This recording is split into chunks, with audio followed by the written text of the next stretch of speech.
Si Olivia ay lumubog sa kalaliman ng kawalan ng pag-asa, sinira ng nakaraan, walang direksyon, salat sa pagmamahal at pag-asa. Gayunpaman, habang ang kanyang katawan ay bumagsak sa isang tahimik at liblib na dalampasigan, isang matandang mangingisda ang walang pag-iimbot na nagligtas sa kanya. Walang tanong, walang kondisyon, tanging kamay na inabot at dalisay na intensyon.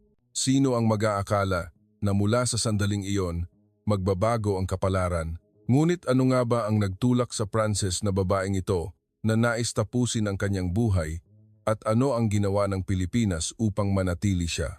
Ngunit una sa lahat, umaasa ako na ang kwentong ito ay magdadala ng init at lakas sa iyo. Kung nagustuhan mo ang channel na ito, paki-like at mag-subscribe. Malaking tulong ito upang maipamahagi pa namin ang mga makabuluhang kwento at maikalat ang kabutihan sa marami. Nakatingin si Olivia sa labas ng bintana ng eroplano na nagdadala sa kanyang pagod na katawan sa bughaw na kalangitan. Ang ngiti ng flight attendant ay hindi makatagos sa pader ng yelo na nakatago sa likod ng kanyang mga mata. Mahigpit niyang hinawakan ang tiket na para bang ang maliit na piraso ng papel na iyon ang huling permiso niya upang mawala sa mundong ito. Isang one-way ticket patungong Pilipinas, isang lugar na hindi kailanman naging bahagi ng kanyang listahan ng pangarap. Ngunit narito ang kanyang destinasyon, isang lugar na malayo sa lahat ng kanyang kakilala, isang lugar na kung siya ay maglaho, walang maghahanap. Mula nang pumanaw ang kanyang ama noong nakaraang taon, ang buhay ni Olivia ay parang basag na salamin na nakakalat. Ang kanyang ina ay naging malamig at abala sa pakikisama sa kanyang bagong kasintahan na malupit. Sa bahay, si Olivia ay naging isang pasanin. Sa labas ng bahay, siya ay sinira ng mga maling tsismis, nawalan ng trabaho at reputasyon sa social media. Siya ay kinamuhian ng walang dahilan. Ang lahat ng ito ay dahan-dahang lumason sa kanyang isip hanggang sa isang araw, nagpasya siyang tama na. Ang pang-internasyonal na paliparan ng Ninoy Aquino ay sumalubong sa kanya ng maalinsangang hangin paglabas niya pa lamang ng gate. Ang init ay humampas sa kanyang gintong buhok na dating hinahangaan ng mga tao, ngayon ay basa sa pawis at luha. Bitbit niya ang isang maliit na backpack na naglalaman lamang ng ilang simpleng damit, isang pampatulog at isang maliit na kamera ang magiging tahimik na saksi sa kanyang huling paglalakbay. Sumakay si Olivia sa isang pangmalayuang bus nang hindi alam kung saan pupunta hanggat malayo sa mga tao. Sabi niya lang sa driver, "Dalhin mo ako sa isang tahimik na lugar." Tumawa ang driver at inirekomenda ang isang maliit na barangay ng mangingisda sa baybayin sa isang liblib na probinsya. Tumango si Olivia na para bang walang ibig sabihin ang pangalan ng lugar. Ang mahabang paglalakbay ay parang isang panaginip na walang direksyon. Sa buong biyahe, hindi na nagsalita si Olivia. Ang kanyang mga mata ay blanko, ang katawan ay pagod, at sa kanyang isip, inilarawan niya ang malalim na karagatang Pasipiko bilang kanyang huling pahingahan. Nang huminto ang bus, bumaba siya at tinitigan ang malawak at tahimik na dalampasigan na pinalamutian ng mga lumang bangkang kahoy at mga batang tumatakbo at tumatawa. Nagulat si Olivia. Bakit napakatahimik ng lugar na ito? Ngunit ipinilig niya ang ideyang iyon. Hindi ito lugar para humanga, kundi lugar para maglaho. Nang gabing iyon, umupa siya ng maliit na silid sa bahay ng isang residente.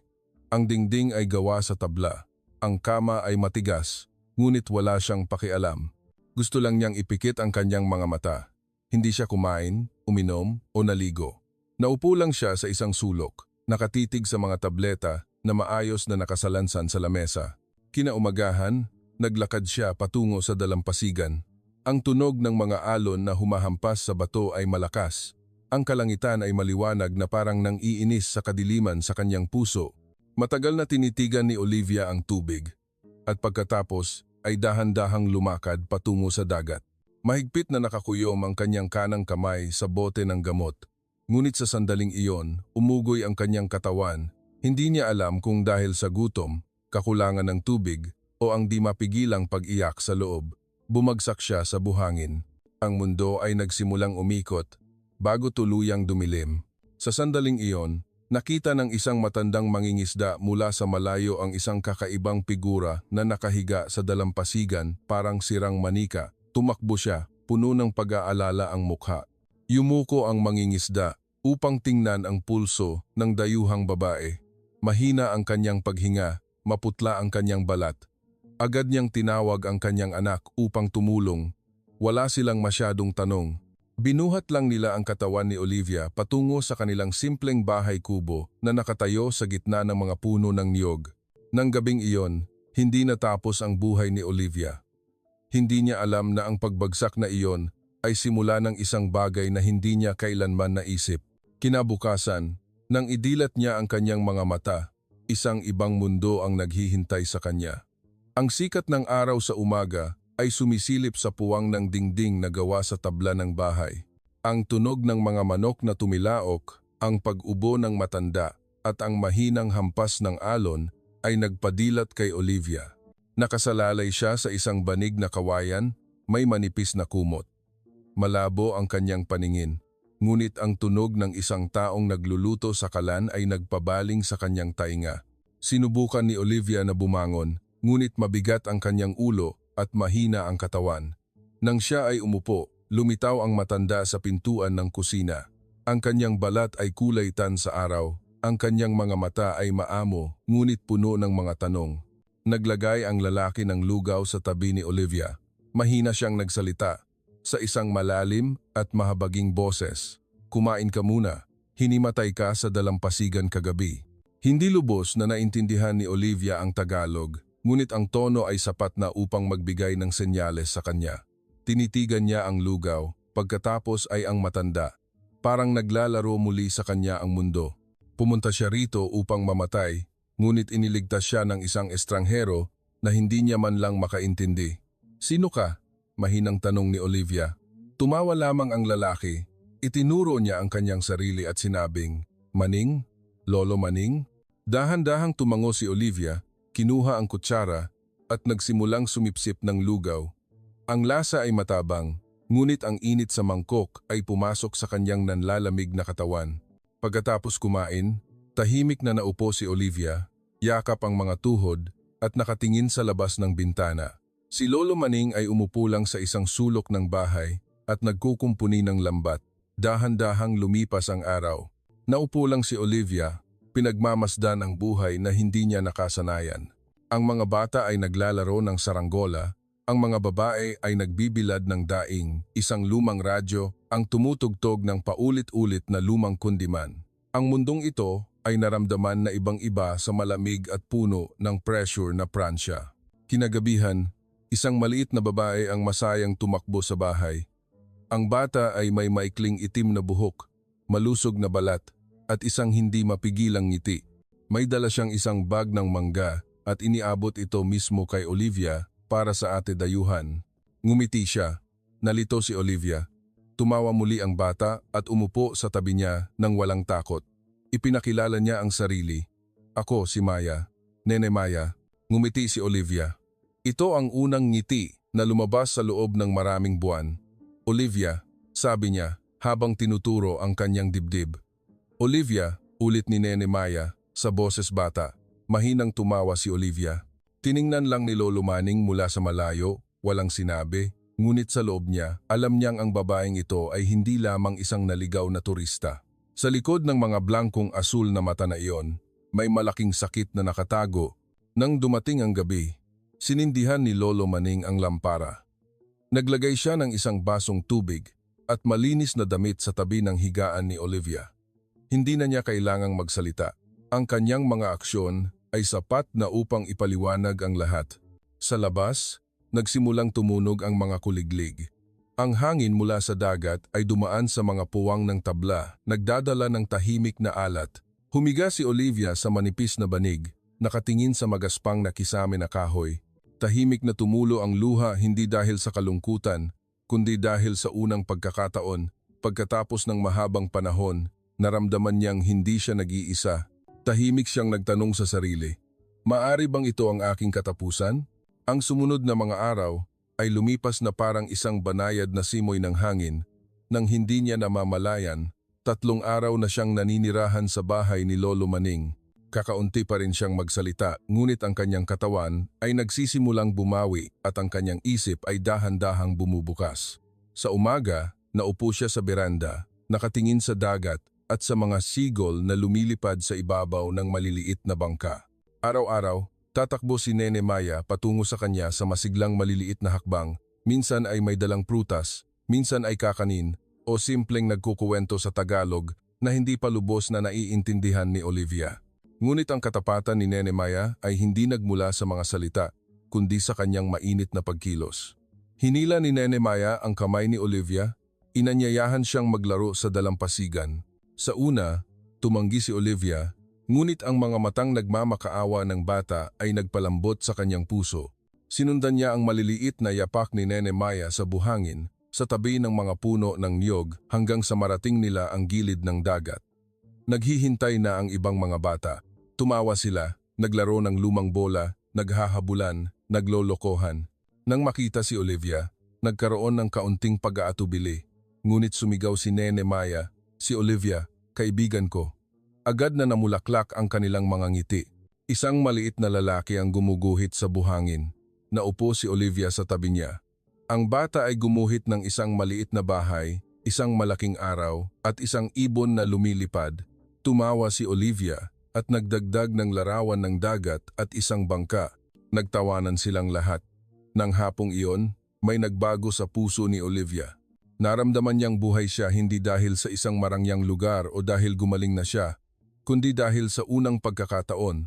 Pagkatapos ng mahabang panahon, may humawak sa kanyang puso nang walang dahilan. Ang mga batang iyon ay walang pakialam sa kanyang nakaraan, walang pakialam kung gaano kalalim ang sugat sa kanyang puso. Gusto lang nilang maglaro, tumawa, at magbahagi ng oras. Kinagabihan, binuksan ni Olivia ang kanyang maliit na bag, kinuha ang kamera na matagal na niyang napabayaan. Nagsimula siyang mag-vlog. Tinitigan niya ang lens at mahinang nagsalita. Ikatlong araw sa Pilipinas. Hindi pa ako patay, ngunit hindi pa rin ako lubos na buhay. Hindi ko pa rin alam kung bakit napakainit ng loob ng mga batang ito sa akin. Ngunit ito ang unang pagkakataon na naramdaman kong tiningnan ako bilang isang tao, hindi isang problema. Isinara niya ang kamera at tumingin sa labas ng bintana.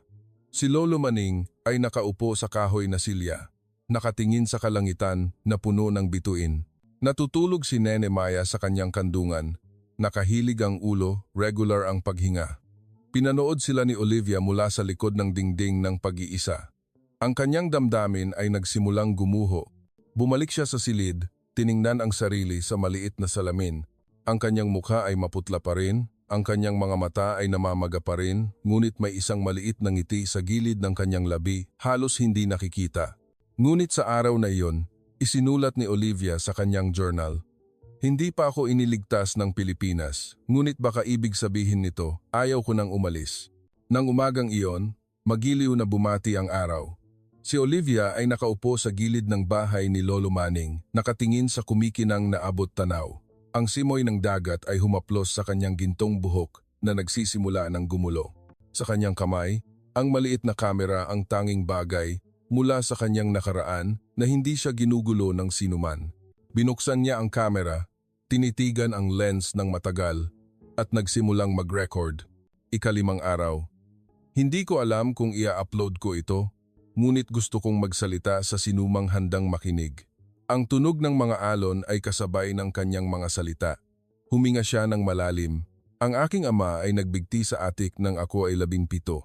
Mula noon, nagbago ang aking ina. Hindi niya ako hinawakan, hindi niya ako kinausap, maliban na lang kung pinapagalitan niya ako. At pagkatapos ay dumating ang bagong lalaki. Tiningnan niya ako bilang isang pag-aari, hindi isang tao. Yumuko si Olivia. Nanginginig ang kanyang kaliwang kamay. Nagulat na ako, ngunit sino ang makikinig? Nang mangyari iyon, ako pa ang pinalayas sa bahay. Sabi ng nanay ko, ako ang sumisira sa buhay niya. Ang mas masahol pa, pinaniwalaan niya ang lalaking iyon sa halip na ako. Mahina siyang tumawa, ngunit mapait. Pagkatapos, naisip ko, makakatakas ako sa pamamagitan ng paaralan. Nagtapos ako ng honors sa komunikasyon at pumasok sa media. Ngunit ang mundo ng matatanda ay mas malupit. Ako ay binalaan, inakusahan ng responsibilidad para sa isang nabigong proyekto at tuluyan akong sinira. Ang reputasyon ko ay nawasak, ang mga bulong ay ginawa akong halimaw. Ang kanyang mga mata ay puno ng luha, ngunit nagpatuloy siya. Araw-araw, binuksan ko ang social media para makita lang ang mukha ko na ginagamit bilang meme upang insultuhin ako. Nagsimula akong uminom ng sleeping pills, 1, 2, hanggang sa hindi na ako makabangon hanggang tanghali. Buhay ako, ngunit walang laman sa loob. Patuloy na nagre-record ang kamera ng kanyang mukha, hindi na tahimik, kundi isang sugat na totoong nakabukas. Naisip ko na ang Pilipinas ang magiging huling lugar ko. Sumulat pa ako ng liham ng pamamaalam sa Pranses at ni-save ito sa isang email na scheduled na ipadala. Ngunit hindi ko pa ito nabubura. Wala pa akong lakas ng loob. Ngunit siguro, balang araw, isinara niya ang kamera at niyakap ang kanyang mga tuhod. Ang pag-iyak ay sumabog ng dahan-dahan, matalim at mapait na parang ang tubig sa harap niya ay umiiyak din kasama ng kanyang kalungkutan. Kinagabihan, nagpasya si Olivia na maglakad sa barangay. Hindi pa siya lumalabas ng bahay ni Lolo Manning. Dahan-dahan siyang naglakad at tumingin sa paligid. Magalang na bumati ang mga residente. Ang ilan ay ngumiti ng palakaibigan kahit alam nilang hindi niya lubos na naiintindihan ang kanilang wika. Pagkatapos, tumigil ang kanyang paningin sa isang simpleng karatula na kahoy na nagsasabing libreng pag-aaral. Sa harap niya, ilang bata ang nakaupo sa bangko, nagbabasa ng lumang aklat. Isang babae na may katamtamang edad ang nakatayo sa harap, may hawak na maliit na blackboard. Lumingon ang babae kay Olivia at numiti. Lumapit siya at nagsalita sa Ingles na may kaunting accent. Gusto mong panoorin ang mga bata na mag-aral? Matutuwa sila na may dayuhan na nanonood. Dahan-dahang tumango si Olivia. Umupo siya sa gilid ng bangko. Pinanood ang mga bata na sinusundan ang mga letra ng paisa-isa. Napakasaya nila. Kahit na punit-punit ang aklat at halos ubos na ang lapis. Isang bata ang lumingon sa kanya at nagsabing, "Maaari mo ba akong tulungan, ate?" Nagulat si Olivia, ngunit pagkatapos ay ngumiti. Ito ang unang pagkakataon na may humingi sa kanya ng tulong hindi dahil sa gusto nila ng isang bagay mula sa kanya, kundi dahil sa gusto nilang matuto mula sa kanya. Kinuha niya ang lapis na nahulog sa bangko at nagsimulang sumulat ng mga letra sa lumang papel.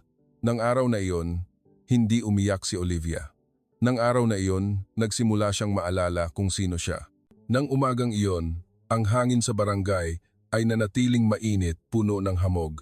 Ang sikat ng araw ay tumama sa mga dahon ng gabi at sa mga bubong na yero sa kusina. Ang tunog ng palayok at sandok ay nagsimulang tumugtog. Nagpiprito si Lolo Manning ng maliliit na isda, nakakahuli lang niya. Nakatayo si Nene Maya sa tabi niya. Tinuturo ang sili na nasobrahan ng hiwa. Nakatayo si Olivia sa pintuan ng kusina, nakasuot ng lumang t-shirt at shorts na hiniram sa isang residente. Ang kanyang buhok ay simple lang na nakatali at ang kanyang mukha ay mas kalmado. Inamoy niya ng malalim ang bango ng ulam. At nang lumingon si Lolo Manning na may mukha na may pulbos ng harina, mahina siyang tumawa. "Punta tayo sa palengke?" Mahinang tanong ni Lolo Manning. Medyo nagulat si Olivia, hindi pa siya nakakapunta sa isang tradisyonal na palengke. Ngunit itinulak siya ng kuryosidad. Tumango siya. Ang paglalakbay patungo sa palengke ay medyo mahirap. Ang putik na kalsada na basa mula sa ulan kagabi ay nagdulot sa kanila ng pagdulas paminsan-minsan. Sa daan binati siya ng mga bata. May mga tindahan na nagbebenta ng mga pinirito at isang matandang babae ang tahimik na inabot kay Olivia ang inihaw na kamote. Ngumiti siya at kinuha ito. Nang marating ang palengke, namangha si Olivia. Lumaki ang kanyang mga mata sa sigla at pagiging abala. Ang mga makukulay na patadyong ay nakasabit sa mga kawayan. Ang tunog ng tawaran at tawanan ay naghalo. Ang amoy ng tuyo at pampalasa ay lumulutang sa hangin. Isang babae na may katamtamang edad ang lumapit sa kanya na may isang mangkok ng mainit na kanin at ulam. "Kumain ka muna, dayuhan," ngumiti siya. Lumingon si Olivia kay Lolo Manning na may naguguluhan na mukha. Ngumiti siya at tumango. Kinuha ni Olivia ang kanin at ulam, umupo sa isang plastik na upuan. Sa tabi niya, dalawang babae ang nag-uusap habang pumipili ng gulay, tiningnan nila siya at tumawa. Ang puting dayuhan, kumakain ng ulam, napaka-cute, sabi ng isa. Kahit hindi niya lubos na naintindihan, tumawa si Olivia kasama nila. Ang lasa ng hapunan na iyon ay simple maalat, mabango, at masarap. Ngunit sa ilang kadahilanan, mas masarap ito kaysa sa lahat ng mga pagkain na kinain niya sa mga mamahaling restaurant sa Pransya. Marahil ay dahil kumain siya ng bukas ang puso. Marahil ay dahil ito ang unang pagkakataon na hindi siya naramdaman na pinagmamasdan, hinuhusgahan o hinahatulan. Pagkatapos kumain, tinulungan niya si Lolo Maning na bumili ng daing, kamatis at sabong panlaba sa maliit na tindahan. Naakit si Olivia sa mga sampaguita na nakasabit sa kawayan. Matagal niyang tinitigan ang mga bulaklak na parabang may nagpukaw sa kanyang alaala. Hinila ni Nene Maya na sumama sa palengke ang kamay ni Olivia at binigyan siya ng isang sampaguita na lei.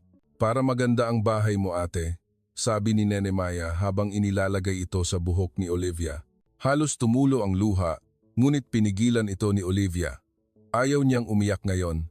Gusto lang niyang tamasahin ang sandaling ito nang walang sakit, walang pasanin. Kinagabihan, naupo si Olivia sa tabi ng bintana, nakatingin sa sampagitan na ngayon ay nasa isang lumang bote ng sarsa. Binuksan niya ang kanyang journal. Ngayon, kumain ako ng kanin at ulam. Tumawa kasama ang mga babae na hindi ko man lang alam ang pangalan at naramdaman kong mas buhay ako kaysa sa 10 taon sa aking bansa. Ang kakaiba ay, nagsisimula na akong matakot, hindi takot na manatili rito, kundi takot na mawala ang lugar na ito kung sakaling kailangan kong bumalik sa nakaraan. Ang mga tunog mula sa palengke na nagsara na ay nanatiling umalingaw-ngaw sa kanyang isip, ang tawanan ng mga babae, ang maliliit na bata na naghahabulan, at ang init na hindi maipaliwanag ng anumang wika. Sa barangay na hindi niya kailanman nakilala, nagsimulang matuklasan ni Olivia ang bahagi ng sarili niya na nawala niya. Nang umagang iyon, madilim ang langit, tinakpan ng barangay. Ang hangin sa dagat ay mas malakas kaysa karaniwan. Naramdaman na mabigat ang hangin, mas maaga siyang nagising si Olivia kaysa karaniwan, na para bang may bumangga sa loob niya. Mas mahina ang tunog ng mga ibon kagabi. Naglakad siya patungo sa kusina at nalaman niyang walang laman ang kusina. Walang tunog ng palayok, walang amoy ng pinirito, at walang Lolo Maning na nagkukumpuni ng lambat. Lumingon si Olivia sa silid ng matanda. Ang pintuan ay nakasarado pa rin. Lolo Maning, tawag niya. Walang tugon. Dahan-dahang itinulak ni Olivia ang pintuan. Nakahiga si Lolo Maning sa manipis na banig. Ang kanyang mukha ay maputla. Ang kanyang paghinga ay maikli at mabilis. Nagpanik si Olivia. Tumakbo siya palabas ng bahay, humingi ng tulong. Nang marinig ang kanyang sigaw, agad na dumating ang mga residente. Isang babae ang nagdala ng mentholatum at malamig na tela. Binuhat ng isang binata ang katawan ni Lolo Maning at dinala siya sa maliit na klinika sa barangay. Sumakay si Olivia sa isang tricycle kasama si Nene Maya. Niyakap siya ni Nene Maya mula sa likod sa buong panahon. Sa klinika, ang tanging magagawa ni Olivia ay maghintay. Ang kanyang mukha ay maputla. Ang kanyang puso ay mabilis na tumibok. Isang nurse ang lumabas sa examination room at dahan-dahang nagpaliwanag. Sa tulong ng pagsasalin ng isa pang residente, naintindihan niya, si Lolo Maning ay inatake sa utak. Kailangan niya ng kumpletong pahinga. Ang mga ugat sa kaliwang bahagi ng kanyang katawan ay mahina. Tumahimik si Olivia. Nang umalis na ang lahat ng residente upang bumalik sa kanilang mga gawain, pinili ni Olivia na manatili sa tabi ng higaan ni Lolo Maning. Hinawakan niya ang kamay ng matanda na ngayon ay nanginginig ng kaunti. Ang mukha ni Lolo Maning ay nanatiling kalmado, ngunit ang kanyang mga mata ay puno ng kawalan ng pag-asa. "Bakit ako natatakot na mawala ka?" bulong ni Olivia sa Ingles. Hindi sumagot si Lolo Maning. Tiningnan lang niya ang kisame ng silid pagkatapos ay tumingin kay Olivia ng may malalim na tingin. Hindi niya naintindihan ang wika ni Olivia, ngunit hindi kailangan ng sali ng damdamin. Ang kanilang mga mata ay nagtagpo at sa katahimikan na iyon, naramdaman ni Olivia na nawasak ang kanyang puso. Kinagabihan, naupo si Olivia sa tabi ng higaan, minasahe ang malamig na mga paa ni Lolo Maning. Natutulog si Nene Maya sa isang silya. Sa katahimikan, binuksan muli ni Olivia ang kanyang kamera, ika-7 araw. Ngayon, naramdaman ko ang pagkawala bago pa man ito tuluyang mawala. Wala na akong ama. Akala ko, wala na akong kailangan. Ngunit nang magkasakit si Lolo Maning, naramdaman kong ako ay isang bata na inabandona sa gitna ng bagyo. Ang kanyang mga mata ay puno ng luha. Hindi niya kailanman tinanong ang tungkol sa aking nakaraan, hindi tinanong ang tungkol sa aking trabaho, hindi tinanong kung bakit ako narito. Nagbigay lang siya ng higaan, pagkain, at isang tahimik na kapayapaan, isang bagay na hindi kailanman ibinigay sa akin ng sinuman sa Pransya. Isinara niya ang kamera at yumuko. Ito ang unang pagkakataon na nanalangin siya hindi sa wika ng relihiyon na nakasanayan niya, kundi sa isang dalisay na hiling sa kanyang puso. Sana ay huwag umalis ang matanda. Dahil kung umalis si Lolo Maning, hindi alam ni Olivia kung ang kanyang puso ay magiging sapat na malakas upang harapin ito. Nanatili si Lolo Maning sa klinika ng barangay sa loob ng 3 araw. Halos hindi umalis si Olivia. Pinalitan niya ang basang tela sa noo ni Lolo Maning at binasahan siya ng maikling kwento sa Ingles na sinubukan niyang isalin hanggat maaari sa loob ng maraming oras kahit na tumutugon lamang si Lolo Maning sa isang tango o isang ngiti. Si Nenemaya ay patuloy na nagdadala ng mga ligaw na bulaklak o maliliit na guhit na ginawa niya, umaasang mapapatawa si Lolo Maning. Isang hapon, madilim ang langit. Ang simoy ng dagat ay nagdala ng amoy ng basang lupa. Bumalik si Olivia sa bahay sandali upang kumuha ng malinis na damit. Sa harap ng pintuan, nakita niya ang barangay captain na may hawak na puting liham na may foreign stamp. Para sa iyo ito, mula sa ibang bansa, sabi niya. Habang inaabot ang liham sa kanya, kinuha ito ni Olivia nang nakakunot ang noo. Naalala niya ang sulat kamay matatag, malamig at maayos. Ito ay mula sa kanyang ina. Binuksan niya ang sobre nang nanginginig ang mga kamay at nagsimulang magbasa. Olivia, narinig kong nasa Pilipinas ka. Hindi ko alam kung saan mo nakuha ang baliw na ideyang iyan, ngunit gusto kong umuwi ka kaagad. Marami tayong dapat pag-usapan. Namiss kita. Napakalupit ng mundong ito para sa isang babaeng tulad mo. Huwag kang tumakas ng matagal. Anak pa rin kita. Nanay, ang kanyang mga mata ay nag-init, ang kanyang katawan ay nanigas. Matagal na niyang hindi nababasa ang mga salitang anak ko mula sa babaeng iyon, ngunit ang mga salita ay naramdaman na nagmula sa parehong ina na nagpalayas sa kanya, ang inang pinili na paniwalaan ang nangaabuso kaysa sa sarili niyang anak. Ngunit ngayon ay tinatawag siyang umuwi na para bang hindi nangyari ang sugat. Umupo si Olivia sa tabla ng bahay, yakap ang mga tuhod, paulit-ulit niyang binasa ang liham. Isang bahagi niya ay gustong magalit, isang bahagi ay gustong umiyak, at ang isa pang bahagi ay naguguluhan. Kinagabihan, bumalik siya sa klinika. Mukhang mas maayos na si Lolo Maning. Natutulog si Nenemaya sa isang sulok. Naupo si Olivia sa tabi ng higaan at kinuha ang liham. Tinitigan niya ang mukha ni Lolo Maning at mahinang nagsalita. Lolo Maning, nakatanggap ako ng liham mula sa aking ina. Tiyak na hindi naintindihan ni Lolo Maning, ngunit nagpatuloy si Olivia. Gusto niya akong umuwi, ngunit hindi ko na alam kung nasaan ang aking tahanan. Yumuko si Olivia, pinipigilan ang luha. Tinaas ni Lolo Maning ang kanyang mahinang kamay upang hawakan ang daliri ni Olivia. Ang banayad na paghawak na iyon ay nakapagpagaling. Tumingala si Olivia sa kanya at mahigpit na hinawakan ang kanyang kamay. Hindi niya alam kung dapat siyang magpatawad o hindi magpatawad, ngunit alam niya ang isang bagay na sa lugar na malayo sa kanyang tinubo ang bayan, natagpuan niya ang mga taong nagturo sa kanya upang maging tao muli. Nang gabing iyon, nag-record siya ng maikling vlog. Ang liham mula sa Pransya ay nagpapaalala sa akin na ang lumang sugat ay hindi pa gumagaling. Ngunit dito, natututo ako.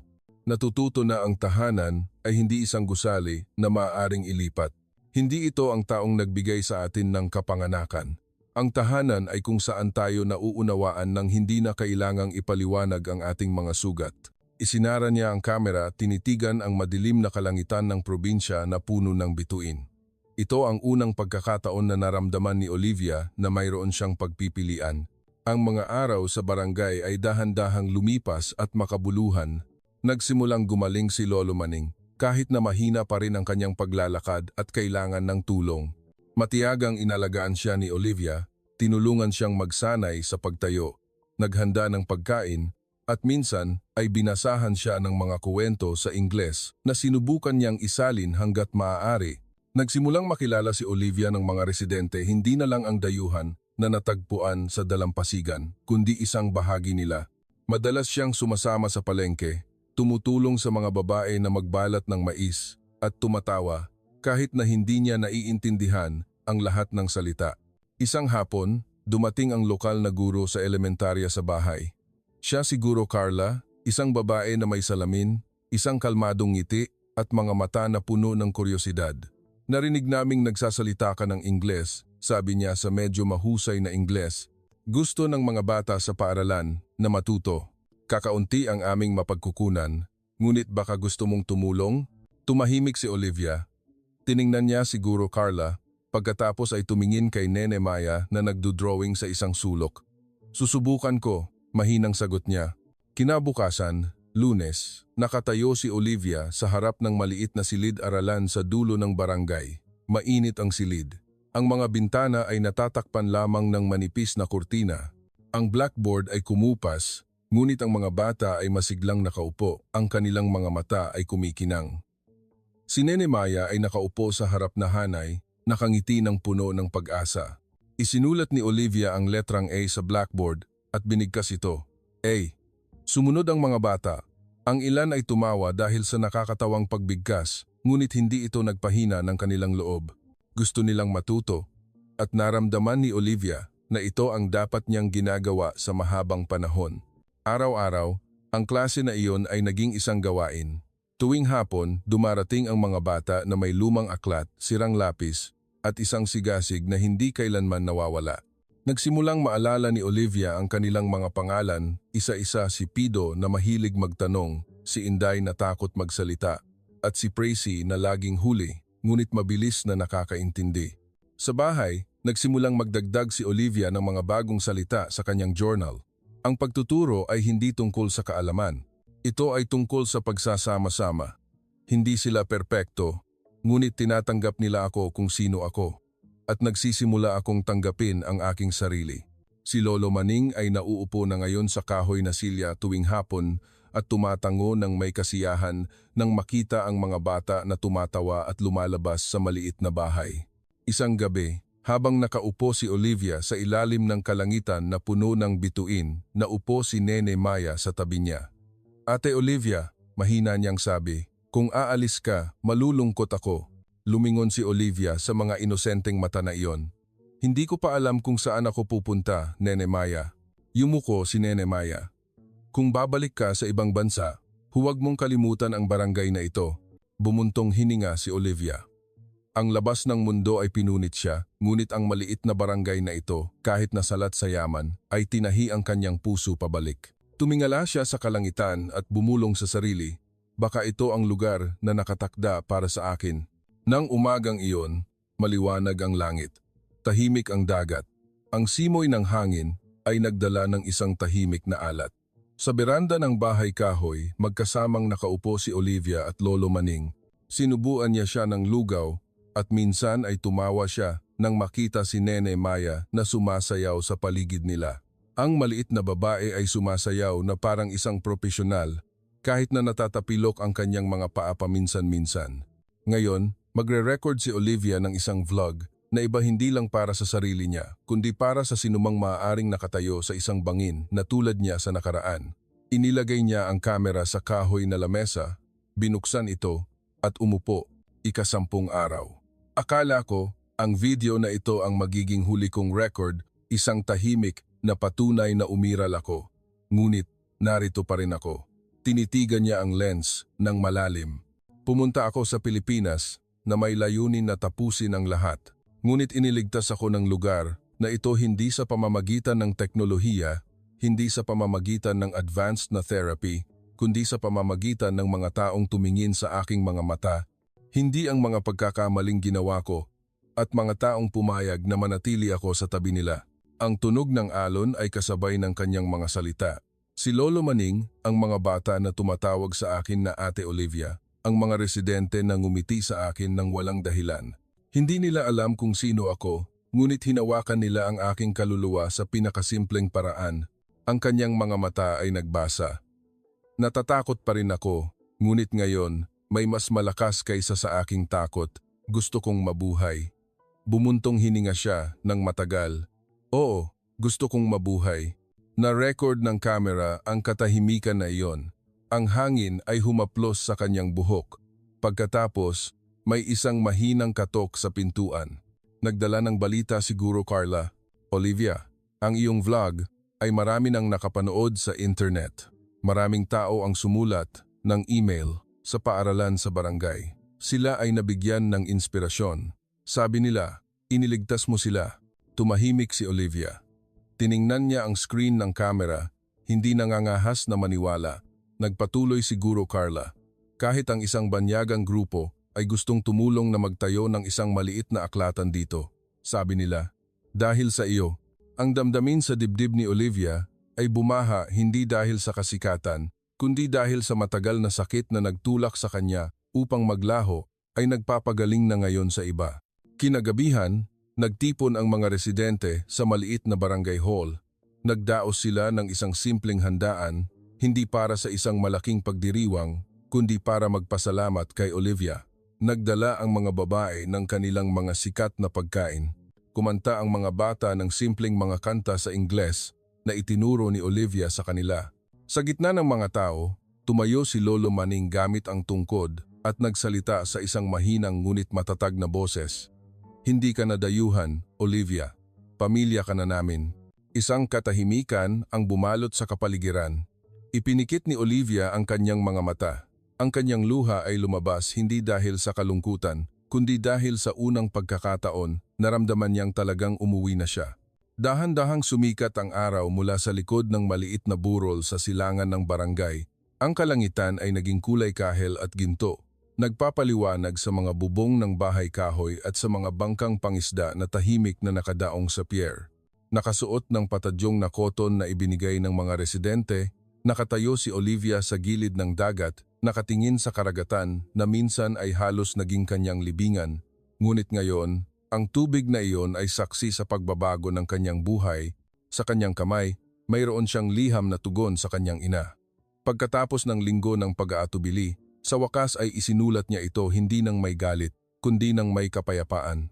Inay, hindi ako uuwi sa Pransya ngayon. Ngunit pinatawad kita. Ako ay nasa isang lugar na hindi mo maiintindihan, nagpapagaling ng aking sarili. Natututo akong maglakad muli, sa pisikal at espiritual. Hindi ako nagagalit, kailangan ko lang ng oras. Umaasa ako na sa susunod na magkita tayo, ako ay magiging buo at handa ka nang makinig. Olivia, hindi pa niya ipinadala ang liham, ngunit alam niyang darating ang araw na iyon. Nang araw na iyon, nagsimula ang pagtatayo ng maliit na aklatan. Ang vlog ni Olivia ay nakita na ng daan-daang libo at ang mga donasyon mula sa mga banyagang komunidad ay bumuhos matapos kumalat ang kanyang kuwento. Hindi kailanman humingi ng anuman si Olivia, ngunit hinawakan ng kanyang kuwento ang mga puso na nakatago sa likod ng maraming screen. Nagkaisa ang mga residente, nagbubuhat ng kahoy, nagpinta ng mga dingding, at nag-ayos ng mga aklat sa mga tabla. Sa harap ng maliit na gusali, nakasulat, Aklatan ng Pag-asa, para sa lahat ng minsang nag-isip na sumuko. At sa aklatan na iyon, nagsimulang magturo si Olivia sa mga bata na may sigasig na inalagaan mula sa mga sugat na minsan niyang niyakap at tinanggap. Hindi na siya nahihiya sa kanyang nakaraan. Ginawa niya itong lakas. Hindi na siya ang naligaw na babaeng iyon. Isang gabi, pagkatapos ng klase at umuwi na ang mga bata, naupo si Olivia sa hagdan ng aklatan, nakatingin sa kalangitan. Nakaupo si Lolo Manning sa tabi niya, gamit ang tungkod, puno ng kapayapaan ng mukha. Salamat, Lolo Manning, mahinang sabi ni Olivia. Tumango lang si Lolo Manning. Kakaunti na siyang magsalita simula pa noon, ngunit sapat na ang kanyang presensya. Mula sa malayo, tumakbo si Nene Maya na may dalang 2 tasa ng mainit na tsaa. Umupo siya sa pagitan, inilagay ang kanyang ulo sa balikat ni Olivia. Ate Olivia, Pinay ka na ba ngayon? Tanong niya nang walang muwang. Ngumiti si Olivia. Siguro, sabi niya. Tinitigan niya ang kalangitan ng probinsya na puno ng bituin at ipinikit ang kanyang mga mata saglit. Pumunta siya rito upang mamatay. Ngunit binigyan siya ng Pilipinas ng buhay, hindi lang buhay, kundi isang dahilan upang magpatuloy, at ang kanyang kwento ay hindi pa tapos. Simula pa lamang ito. Ang bawat nasaktang kaluluwa ay talagang may pagkakataong makahanap ng bagong liwanag. Minsan, ang pinakamadilim na pagsubok ang nagdadala sa atin sa pinakamaliwanag na lugar. Ang kwentong ito ay nagpapaalala sa atin na ang isang simpleng gawa ng kabaitan ay maaaring maging tulay na nagliligtas buhay para sa iba. Ang kwentong ito ay kathang-isip. Ang mga detalye ay inayos upang magmukhang makatotohanan, upang maabot ang puso ng mga tao at maiparating ang isang matibay na mensaheng moral. Ang anumang pagkakahawig sa mga pangalan ng totoong tao o lugar ay nagkataon lamang at walang intensyon na makasakit. Salamat sa panonood hanggang sa huli. Kung hinawakan ng kwentong ito ang iyong puso at nagbigay ng inspirasyon sa iyo, huwag kalimutang mag-iwan ng komento, mag-like at mag-subscribe upang suportahan ang channel na ito na magbahagi pa ng mga makabuluhang kwento. Gamitin natin ang kwento bilang isang sasakyan upang magbahagi ng init at kabutihan. Hanggang sa muli.